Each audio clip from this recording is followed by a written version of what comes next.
Assalamualaikum warahmatullahi wabarakatuh. Selamat pagi, selamat siang, dan selamat sore.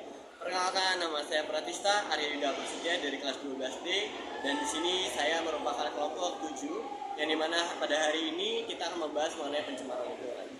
Kalian tahu nggak sih pencemaran lingkungan itu apa? Pencemaran lingkungan adalah dimana kondisi lingkungan yang tidak baik. Contohnya seperti apa? Contohnya seperti lingkungan yang tadinya bersih, aman, dan tentram menjadi tidak baik. Nah, dari itu, hari ini saya akan membahas mengenai pencemaran lingkungan yang ada di Sungai Ciliwung. Sungai Ciliwung, Jakarta, 19 September 2025, terlihat ada kondisi Sungai Ciliwung semakin memprihatinkan. Kenapa?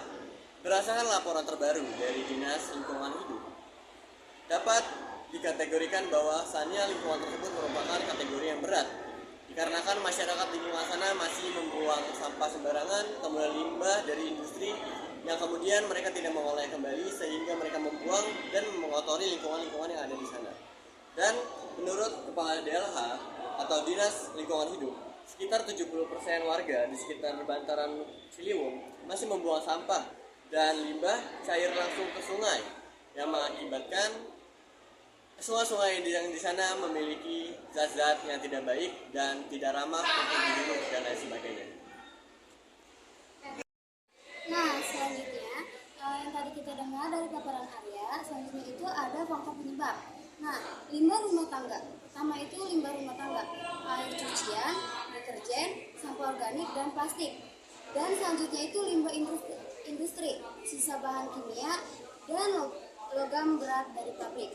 Minimalnya fasilitas IPAL, instalasi pengolahan air limbah yang belum memadai. Oke teman-teman, setelah kita mendengar dari teman kita Arya yang telah memaparkan apa itu pencemaran lingkungan, dan Juleha yang telah memaparkan tentang faktor penyebab dari pencemaran lingkungan di daerah Sungai Ciliwung, sekarang kita akan mendengar dampak yang terjadi akibat tercemarnya Sungai Ciliwung. Nah, yang pertama itu ada kualitas air, teman-teman.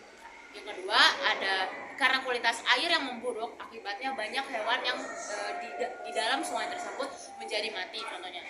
Contohnya ikan-ikan yang mati di sungai, teman-teman. Nah, hal itu juga berdampak pada penduduk di sekitarnya, teman-teman. Nah, dampaknya itu dari kualitas makanan dia. Jadi mereka tidak dapat pasokan makanan seperti ikan sehat karena ikan-ikan di daerah sekitar tersebut sudah tercemar dan bahkan mati, teman-teman. Nah, yang kedua itu adalah bau yang menyengat, teman-teman. Penduduk sekitar juga merasa kalau rumahnya menjadi bau, baik itu entah itu di dalam rumah sekalipun, dia dapat mencium bau-bau menyengat dari sungai Ciliwung tersebut, teman-teman. Nah, dan yang terakhir, yang paling berpengaruh adalah kurangnya irigasi. Nah, hal ini menyebabkan penduduk sekitar menjadi tidak bisa menggunakan sungai air tersebut menjadi sumber irigasi bagi sawah-sawah mereka atau bagi sumber air minum mereka, teman-teman, karena air tersebut menjadi kotor dan tercemar. Oke, sekian pemaparan dari saya. Berikutnya akan saya serahkan ke teman saya. Oke teman-teman, jadi yang terakhir adalah peran lembaganya. Pemerintah Provinsi DKI Jakarta bersama Kementerian Lingkungan Hidup dan Kehutanan segera menurunkan tim untuk membersihkan sampah dan memasang jaring sampah di beberapa titik. Dinas Lingkungan Hidup juga memberikan sanksi kepada industri yang melanggar aturan dan mendorong perusahaan membangun IPAL.